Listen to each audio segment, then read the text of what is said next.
Hi there, happy Independence Day. Simone here, as always, with some ideas and input for what to pay attention to when you're growing and scaling your business. So Independence Day is a really big deal. The foundation of the American soul and culture is based on independence, and to the extent that we're having this holiday every year. So we celebrate the end of monarchy and tyranny and really the rebirth of liberty. However, a shocking number of companies are still run like a monarchy or a tyranny, where the team is told what to do and how to do it and how to do their job, and contribution and collaboration is really not encouraged, and independent and strategic thinking is a threat to the way things are, because it might upset the apple cart, which honestly is an apple cart that really needs upsetting. So if you are committed to growing and scaling your business, you know you can't do this alone.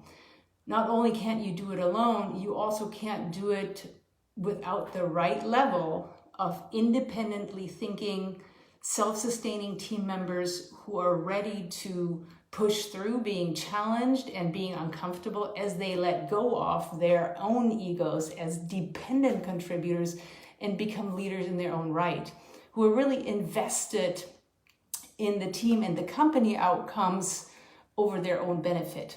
And I'm not saying here that they won't be getting any benefit of their own, but it's different from what it used to be.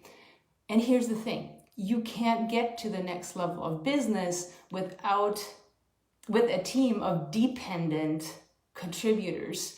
And although the official name for your non-leadership team members is independent contributors, the truth is most of them are 100% dependent either on you or whoever else is managing them. So you've done what you can do. You have gotten the business to where you need it to be. And even if you haven't hit the edge of your skill set yet, you will. At least if you're growing and expanding. Look, I mean, you and I both know growth doesn't happen from the comfortable place on your couch, and you're gonna have to do some stuff that isn't comfortable, like leaping off ledges, and with the faith that you know where you're going and that you have the support that you will need that will help you get there. And really those points are the crux to successful growth, and really at any pace, but particularly if you're catching momentum and it's really time to make that leap. So when I'm talking about the crux, I mean, one, you need the right level, crystal clear, expanded vision of where you're going and who you're going with.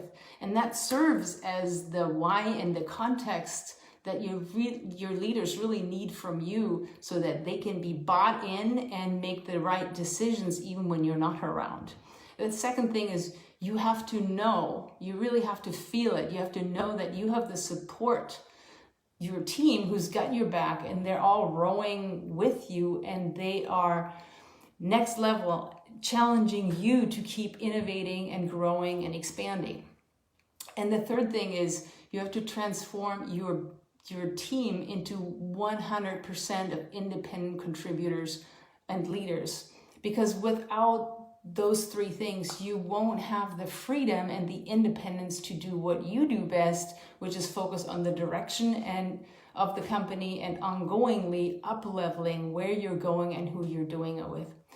So keeping your team dependent is one of those things that is going to keep you stuck in one place, and you're keeping them dependent by not giving them the clear behave, which is the big, hairy, audacious vision evolved.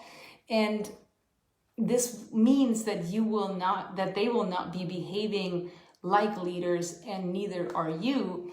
And it's kind of this dysfunctional and codependent dynamic fueled by fear of visibility, fear of success, or fear of failure, and then this excuse of not wanting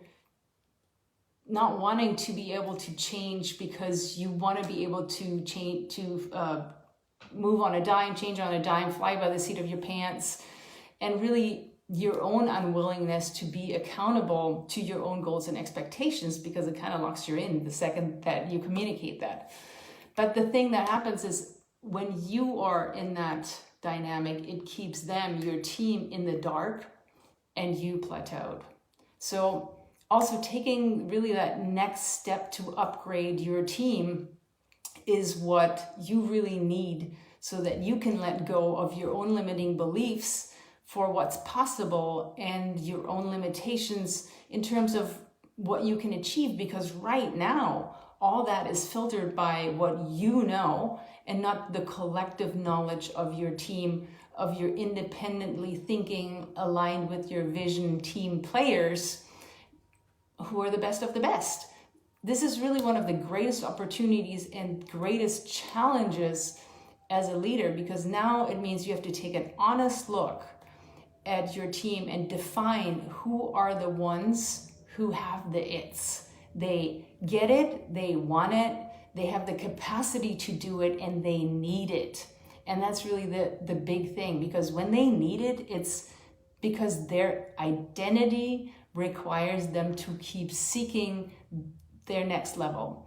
And because they can't walk away from a job until they have achieved excellence, because this is part of their DNA, and that really is what makes your next team of A players who can help you take your business to the next level.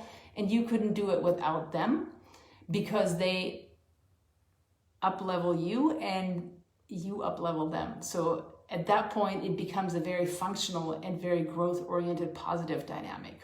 So if this is something you're still struggling with and you need just a little bit of help to go into the heading into the next direction, we have a brand new free online training out there that addresses all this in detail.